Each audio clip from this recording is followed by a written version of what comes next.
What's good, everybody? It is the Be More Dark Night. And today I'm just going to talk about my first, let's say, 2 weeks overall experience as a solo driver. I'm on my second day of home time. I go back out tomorrow as long as there's loads available. I noticed my driver leader told me there's some new guys, new gals coming out that's getting upgraded this week, so they may pick up a lot of the loads to get them started. So we'll see. But my first 2 weeks, it was really different from. Obviously, it was different from the mentor's truck, and I'm gonna say the one thing that is noticeably different. When you're on your mentor's truck, a lot of the mentors will say, always set your PTA, at least with them. When you're with them, set your PTA, your projected time available after you deliver your load, to 30 minutes after you deliver your load. So let's say your ETA is to deliver your load at 11 o'clock. So obviously you're going to set your 30 minutes after that. You're going to be ready by 11:30. That is not the case when you're out here as a solo driver. As a solo driver, you may set your PTA for a 10-hour reset because you don't have a whole lot of hours left. You may be able to set your PTA for 30 minutes. Your PTA available is going to be based off of a few things.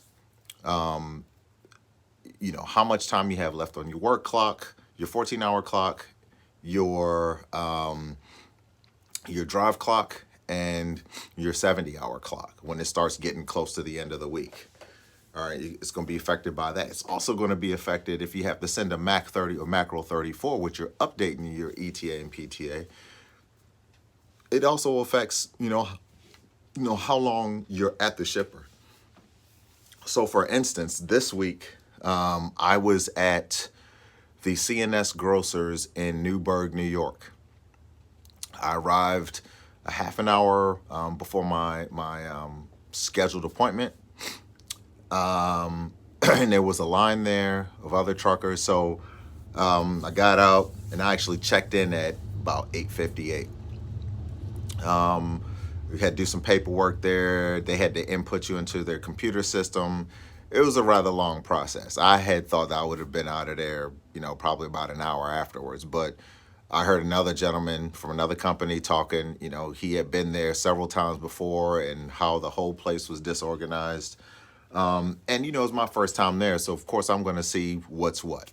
I figured maybe this guy might have had a bad experience. His first time there, or understaffed. It's the COVID-19 thing going on. Maybe they were understaffed. Whatever the case may be. So I do my paperwork. It's like now 9:15. Once I get all my paperwork done, I had sent my Mac 1 that I arrived at shipper. And then they tell me, okay, now you got to take this paperwork and walk it down to a mailbox. Now, this walk was maybe a little less than a quarter of a mile, wasn't that far, but you got to walk your paperwork down to an office. Then you got to turn around, walk back, and walk to wherever you parked your truck at, outside of their gate, of course, and wait for a phone call for them to tell you, to give you a doc assignment. So I do all of that, and it's about another hour before I get called in. So they gave me my doc assignment. It was like 414 was the door number. That's what it was. So back my truck in to 414. For those of you who are not experienced or haven't, started your solo tours yet or just now started, when you get to these docks, many of these docks will have stoplights on the back. All right, it'll say red. Red obviously means somebody, they're working, they're offloading your truck. Once you're green, you're cleared, you're good to go. So I go take care of that. I go back in and I'm sitting there, and my light hasn't even turned from green to red yet. So I get a message from I imagine it was my driver's leader. It's like, hey, I noticed you've been at the shipper for 2 hours. What's going on? Actually, it was my fleet leader. I noticed you've been at the shipper for 2 hours. So reply to this message. So I replied to the message and I tell her, I was like, look, I got here on time. I sent my Mac when I was supposed to. They have literally, is now 2 hours later, and they literally have not started offloading my truck yet. Boom, boom. I get another message from her an hour after that. Are you basically saying, are you still there? Yes, I'm still here. They're offloading the truck, and they haven't brought my paperwork out yet, which tells me that they're still offloading the truck. Now, I've been at this ship for 3 hours. Now it's about 12 o'clock. I arrived there 8:30 in the morning. Okay. By the time I left out and sent my ETA, sent my PTA. Oh, I'm sorry. Let me backtrack. By the time I left out and sent my empty call, it was close to 2 o'clock, maybe 3 p.m. So I've been there for a good portion of the day, almost ran out my drive time. I had about 50 minutes of drive time left. And then on top of that, as the guy comes out, hands me my paperwork, he says something to me about, okay, hey, you gotta, rehook your trailer up. And I get it. That's a reminder because at this location, they want you to uncouple from the trailer, and so there's no accidental pull-offs, anything like that while they're unloading. So I get that.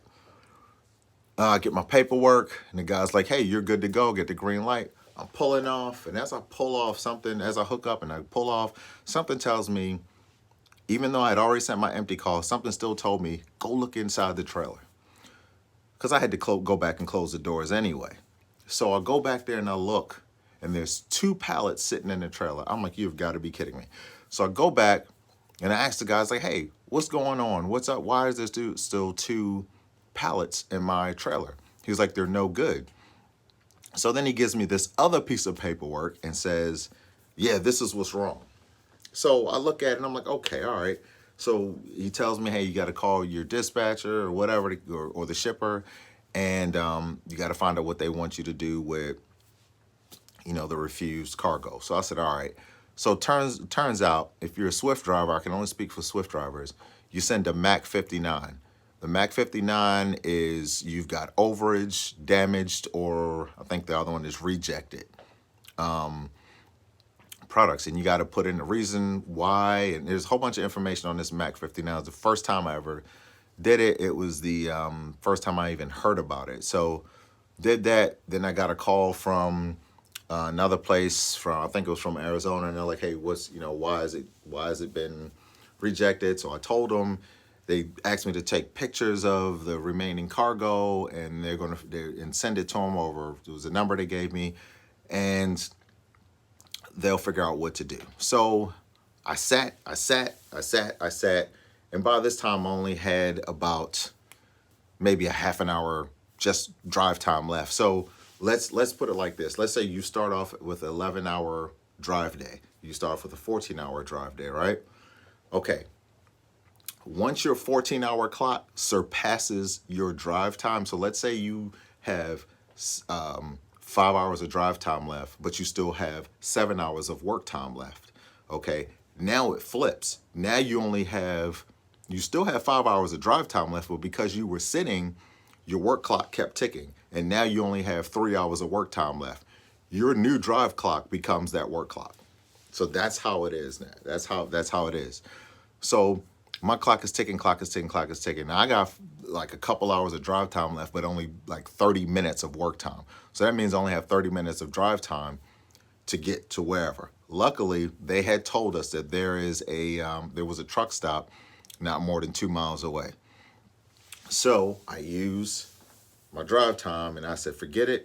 I'm leaving here, and I'm waiting at the truck stop. So I go down, I get to the Love's truck stop, I park, and I immediately, go off duty, that kind of stuff, while I'm waiting for whoever to call me. So my driver leader finally calls me, and he says, hey, we're just going to have you deadhead down here, back down to the Jonestown terminal, and we're going to have you drop your trailer because you're going on home time anyway. You got to come into the terminal to the T-call window, and we're going to have you fill out some refused cargo paperwork. It wasn't a lot. It was just like one form, carbon copied form. And I had to explain the same, pretty much the same stuff that I put on the Mac 59, and then turning my bills of lading, and then the rejection or the acceptance. It was like a green. For those of you who understand what dot matrix printers are, it was like it was printed off of an old dot matrix printer, and it was a green and white form. I had to turn that in, and then I submitted it, of course, with my bill of ladings and stuff. So, you know, the one key thing that I learned: before you send your empty call, check your trailer. Now, I didn't get in trouble or anything. They didn't do any yelling at me or anything like that. I'm a grown man. They expect you to make mistakes when you do this. But my driver leader did say, hey, lesson learned. You know, every time you're at a shipper, always check the back of your trailer first before you send that empty call. You know, it's okay to pull up a little bit from the door, get out and look. All right. So I'll remember that from now on. But that's still, even if I would, even that wouldn't have taken a whole lot of time. Still, that would have just taken me literally, you know, at most 10 seconds to look in the back of the trailer and say, oh yeah, it's empty. Oh yeah, it's not. The time that it took up was waiting. So that was one thing.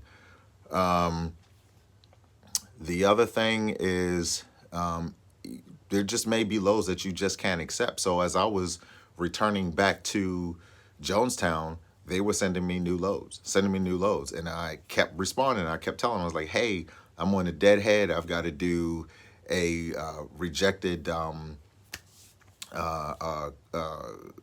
cargo.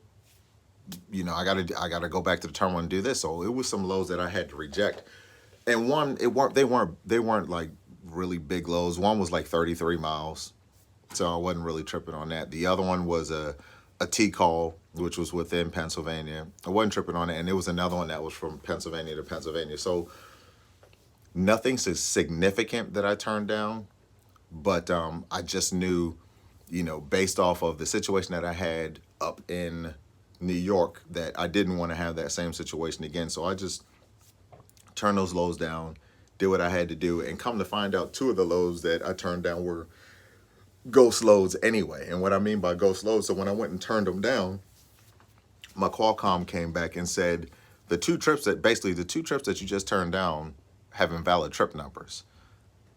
So I'm like, alrighty then. So I turned them down, but I didn't really turn them down. You know, I will say this, for those of you who are just coming off your mentor truck, despite what your mentor says, like my mentor put on the paperwork, my last two mentors put in the paperwork, this guy can run. You know, give him the long mileage, he can run, he has no problem doing it. But that is when you're on the mentor's truck and you have somebody else kind of engaging you, you know, talking, keeping you awake, that kind of stuff. When you get on your own truck, you're solo, it's a different story. The only thing you got to keep you awake is your AC, some coffee, some music. Maybe if you got your TV playing in the background while you're driving, or maybe you're on the phone talking to somebody, hands-free, of course. That's probably the only thing that you really have to keep you awake. So in saying that, though, your first couple weeks, maybe up to a month, you may not get a whole lot of miles. I've been getting miles, maybe 300-400 miles, which when you add it up, you know, I'm getting paid a good percent as far as cents per mile. But when you do all the math and then you take away the taxes, of course, it's not that much. So my thing is, you know, and I was a little frustrated, to be honest, but my thing is, and my wife even told me, you got to be patient. You know, they're going to start you from the bottom, just like any other new career that you venture into. They're going to start you from the bottom. They're going to see how you're doing.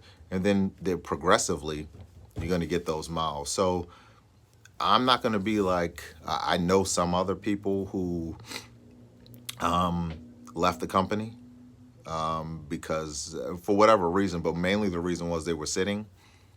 Maybe they weren't getting the miles that they thought that they should get. But there is a process in these things, and you're just going to have to start from the bottom. And And the other thing, I look at it like this: there are some people out there right now that aren't working at all and not bringing in any kind of income. So I'm grateful for the income that I am receiving. And once I become a better truck driver, and they're giving me these long miles or dedicated accounts, then life will improve, and the paycheck will improve. So, expect to make, again, like I said in another video, expect to make mistakes. Expect that, always expect that something will go wrong at a shipper or at a receiver. Just plan accordingly. Send your macro 34s or as you need to if you're going to be there. Communicate direct message, Mac 13 to your driver's leader if you're spending a significant amount of time at a shipper or receiver. Usually the goal time is less than an hour.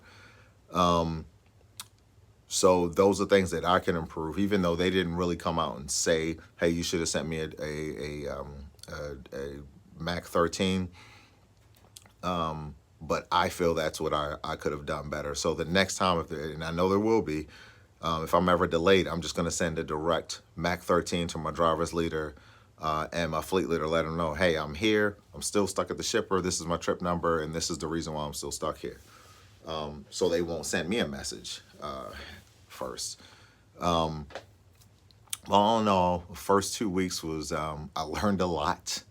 Things that never happened on the mentor truck happened as a solo driver, and I gotta thank my second mentor, Josh, because at first I was gonna go team, and he talked to me. He was like, "You probably want to do solo first." He said, "Team, you probably will make a lot of money, but you gotta think of a couple things. One, you may be on the team, but the team may not be on your truck. You may be on somebody else's truck. You got to think about their rules when they go on home time.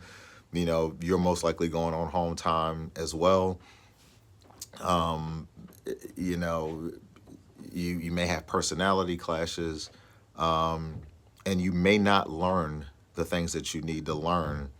Those hard lessons that you need to learn first."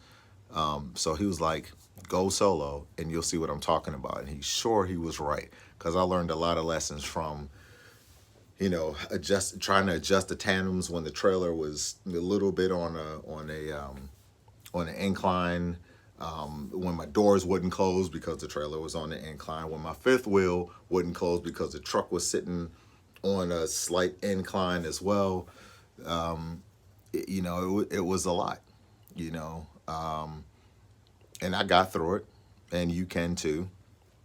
And hopefully you'll for those of you who are watching my videos, you'll take those lessons that I learned and not make those same mistakes. That's what these videos are all about. But still, I'm rocking and rolling. Backing, practice your backing. I will say this.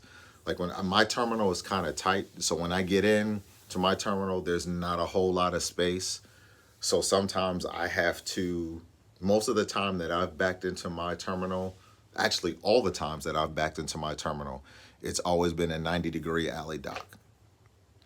Every last time. Simply because there's trailers, and somebody drops trailers in a non-parking spot. I get it. It's not a whole lot of parking spaces over there.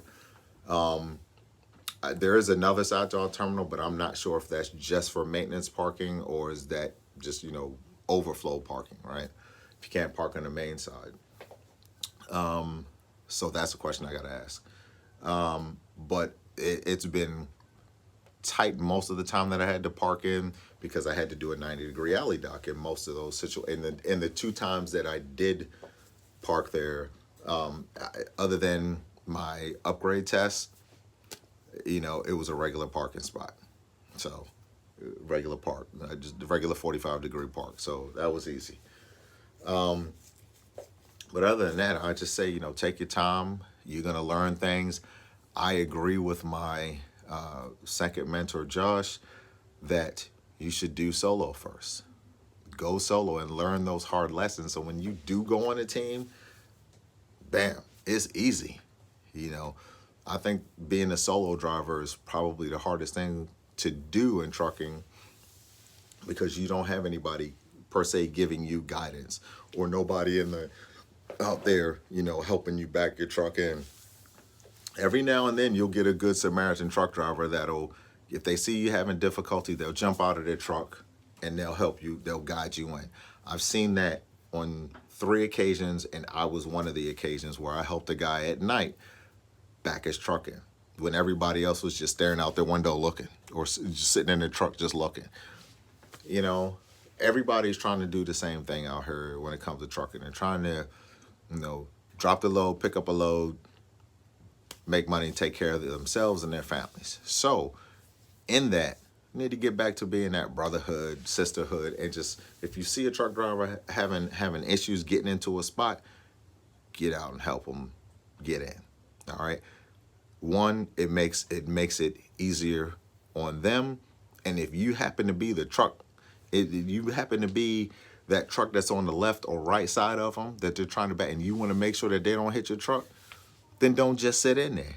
Get out and help them get into the spot safely. Boom, and you good to go. All right, then you don't have to worry about your truck being damaged. You don't have to worry about a Mac, what was that, 52? You don't have to put in that 52. I've been involved in an accident. You don't have to do that. You don't have to change information because you got out and you saved another truck driver from hitting your truck, right? And losing their job, possibly. So let's just take care of each other, especially in these times.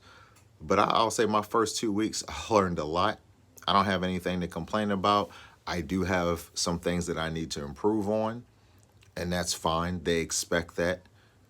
You're not going to come in here, I would say, even as an experienced driver, you're not going to come in here and just be 100% on everything. I will say this, when I looked at my report, all my loads were delivered on time. So that's the number one thing I'm checking on. And I don't have a whole lot of safety points. Okay, there's a few I got, some hard braking. They gave me some for, the truck kind of did this, which I hit bumps in a road, which, when you're coming down a hill or even coming around a curve, you're not going to see those bumps, until the truck does this. And it's, what you're going to do then? It's too late to slow up because you already hit it. So, and I won't even call them safety points. They were more of the dash cam, the drive cam events. That's what they were. And just some of them you're just not going to control. So I wouldn't get wrapped around that too much. Seeing what they see on the dash cam, as long as you're being safe, you're not being obviously unsafe. You're watching what you're doing on the road. You're watching what you're doing when you're going into these terminals. You'll be fine. So I wouldn't worry about it. Enjoy your first, couple weeks. I'll say this: when I got in, they asked me what kind of, what do I wanted to do, as far as the schedule. And I said, well, just to kind of get my feel for things, I want to do 2 weeks out and 2 days in. So I called my driver leader today. I had a conversation with them. And I said, this week I need to adjust my schedule so I can be on par with my youngest daughter's schedule. And he was like, so what do you need? I said, hey, I need to work from tomorrow up until Thursday, take a day or two, and then I can come back and I can do my 2 and 2 because now it'll be, I'll be in line with my daughter. And he was like, oh yeah, we can do that. No problem. Just make sure you put in put in for your days off, 3 days ahead of time, and I'll make sure it's approved. We're good to go. So, you just got to communicate, and especially they know that there's going to be some drivers that are going to have things that they need to take care of or make sure that they take care of. So they're going to work with you. And your schedule may change a few times, but the key thing is communication. All right. Don't let it be a last minute thing. I would say, if you can help it, give your leaders at least a week, maybe 2 weeks in advance notification or something. For my service members out there that are still active service members, whether you're active duty, National Guard or reserves, whatever schedule you have, make sure you give that to your driver's leader and your fleet leader so they know, hey, this person, especially if you're like National Guard or Reserve and you have your drills or your TPU weekends, then you have a schedule. And a lot of us get our schedules a year out. So make sure that you give them that, and any changes that come up, give them those changes as soon as you can get them. All right. But with that, like I said, my first 2 weeks were good. Actually, they were great. I learned a lot. I know what I need to improve on. And I know what I need to watch out for. And I know, there's just, I need to work on time management a little bit better. And we'll just go from there. And I'll just keep improving as I become a more seasoned truck driver. So, with that being said, it is the Baltimore Dark Knight. I'm about to get out of here. And I will talk to y'all later. Y'all be safe out there. Take care of one another. And, also, a lot of states are mandating the wear of masks over your mouth and nose. So watch out for that coming over your Qualcomm too, or check on your state's leadership website, because they're posting all this stuff too. A lot of truck stops are doing it too. So just be mindful of that. Again, Baltimore Dark Knight, I'm out of here. Sorry I took 30 minutes of your day, but I want to put out some valuable information. All right, I'm out.